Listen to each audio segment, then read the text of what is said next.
नमस्कार। साहित्य दर्पण में काव्य प्रयोजन तक हम पूर्व में पढ़ चुके हैं। आज हम काव्य लक्षण पर चर्चा करेंगे, काव्य के स्वरूप पर चर्चा करेंगे। आचार्य विश्वनाथ अपने काव्य स्वरूप को बतलाने से पूर्व कुछ साहित्य शास्त्रीय आचार्यों के काव्य लक्षणों को यहाँ पर उल्लेख करेंगे और उनका खंडन करते हैं। तो सर्वप्रथम आचार्य मम्मट के काव्य लक्षण का उल्लेख करते हुए आचार्य विश्वनाथ कहते हैं, तत् किम स्वरूपम तावत काव्यम इति अपेक्षायाम कंचितः। काव्यम, काव्य का किम स्वरूपम, क्या स्वरूप है, इति अपेक्षायाम, इस अपेक्षा से या इस आशंका से कंचित कोई आचार्य मम्मट आहा कहते हैं। क्या कहते हैं? तद अदोषौ शब्दार्थौ सगुणा वनलंकृति पुनः क्वापि। अदोषौ दोष से रहित, सगुणौ गुणों से युक्त, अनलंकृति अलंकार से रहित, पुनः क्वापि और पुनः क्वापि कहीं कहीं अलंकार से युक्त भी, अर्थात अस्फुट अलंकार वाले भी शब्दार्थौ, शब्द और अर्थ काव्य कहलाते हैं।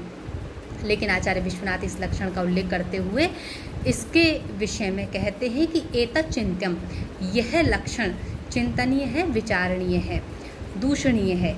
वो कहते हैं कि और उस दोष का एक उदाहरण भी प्रस्तुत यहाँ पर वो कर रहे हैं। वो कहते हैं तथाई, क्योंकि यदि दोष रहितस्यैव काव्यत्व अंगीकारस्तदा, यदि दोष रहितस्यैव, केवल दोष रहित को ही काव्यत्व अंगीकारः, काव्य मान लेंगे, काव्य स्वीकार कर लेंगे, तदा तो न्यक्कारो हि अयम एव में यद अर्यस्तत्रापि असौ तापसः सोऽपि अत्रैव निहन्ति राक्षसकुलं जीवत्यहो रावणः धिक् धिक् शक्रजितं प्रबोधितवता किं कुम्भकर्णेन वा स्वर्गग्रामटिका विलुण्ठन व्रतो क्षुण्हि किम एभिर्भुजै इति। तो उस दोष रहित के काव्य लक्षण का यहाँ पर एक उदाहरण प्रस्तुत कर रहे हैं। वो कहते हैं कि मैं अरयः, यहाँ पर रावण कह रहा है, हनुमान नाटक का ये उदाहरण श्लोक यहाँ पर प्रस्तुत है।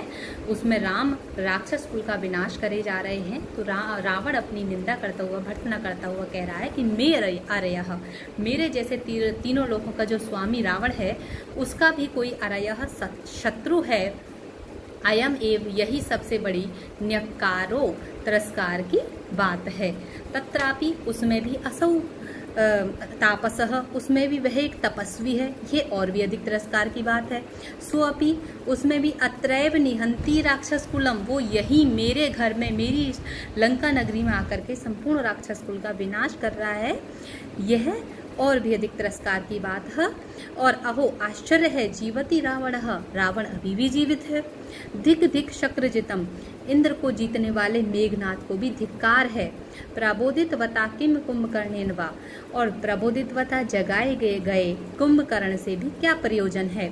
स्वर्ग ग्रामटिका, स्वर्ग जैसी छोटी सी नगरी को विलुण्ठन, लूटने वाली, जीतने वाली, वृथा उच्छू नहीं, व्यर्थ ही गर्व करने वाली, एभिर्भुजई, इन बलशाली भुजाओं से भी किम, क्या लाभ है। अर्थात एक वो तपस्वी को नहीं जीत पा रहे हैं और एक तपस्वी मेरा शत्रु है, और यह बात जो है अत्यधिक तिरस्कार वाली है। तो इस श्लोक का उल्लेख आचार्य विश्वनाथ यहाँ पर करते हैं। वो कहते हैं कि यदि दोष रहित कोई काव्य माना जाएगा तो यह जो श्लोक है वो दोष से युक्त है। दो जगह पर, दो स्थानों पर यहाँ पर, एक तो न्यक्कारो ही अयमेव और दूसरा स्वर्ग ग्रामटिका विलुण्ठन व्रतो क्षुण्हि, इन दो स्थानों पर विधेय विमर्श दोष है। जहाँ विधेय की अप्राधान्य कथन होने के कारण कथन कर दिया जाता है, वहाँ पर विधेय विमर्श दोष होता है। न्यक्कारो अयमेव में, यहाँ पर अयम उद्देश्य है, न्यक्कारः विधेय है। उद्देश्य को पूर्व में आना चाहिए था, विधेय को बाद में आना चाहिए था। इस प्रकार से यहाँ पूर्व में कथन करने के कारण विधेय का यह विधेय विमर्श दोष से दूषित है। दूसरा, स्वर्ग ग्रामटिका विलुण्ठन व्रतो क्षुण्हि में वृथा जो पद है वो विधेय है और समास में आने के कारण वो गौण हो गया है, इसलिए इस स्थान पर भी विधेय विमर्श दोष है। इन दो दोषों से युक्त होने के कारण इस श्लोक को उत्तम काव्य ही नहीं होना चाहिए। उत्तम काव्य की तो बाद की बात है, काव्य ही नहीं होना चाहिए था आचार्य मम्मट के लक्षणानुसार, ऐसा आचार्य विश्वनाथ कहते हैं।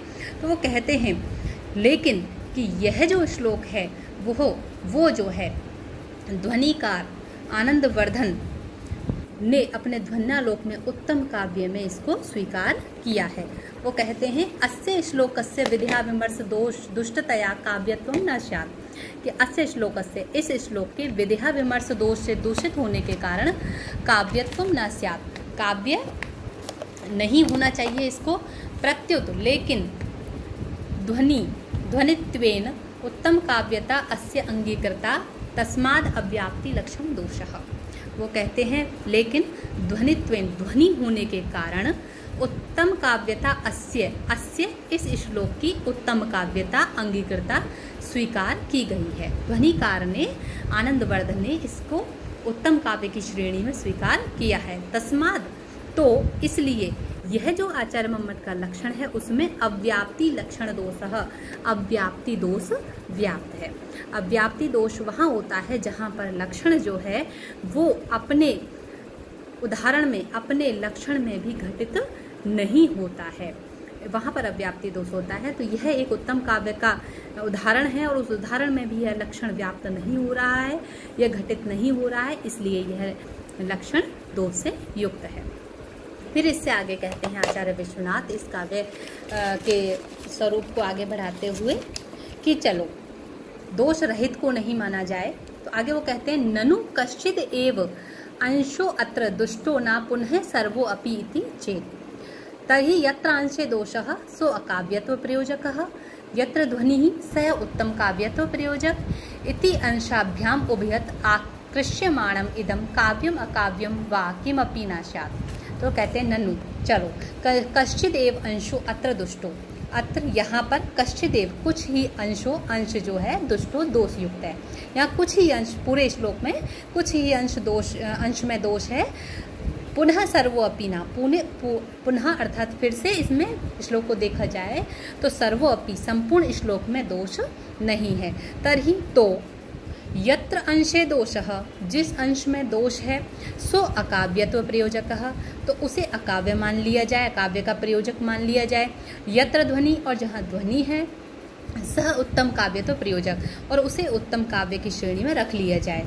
तो इस प्रकार से इति अंशाभ्याम उभयता दो अंशों में दो भागों में आकृष्यमाणम खींचा जाता हुआ दोनों ओर से खींचा जाता हुआ इस प्रकार से इदम काव्यम अकाव्यम व किमपि न स्यात्। तो कोई भी काव्य या कोई भी श्लोक काव्य और अकाव्य किमपि न स्यात् कुछ भी नहीं रहेगा, ना वो काव्य की श्रेणी में ही रहेगा ना अकाव्य की श्रेणी में।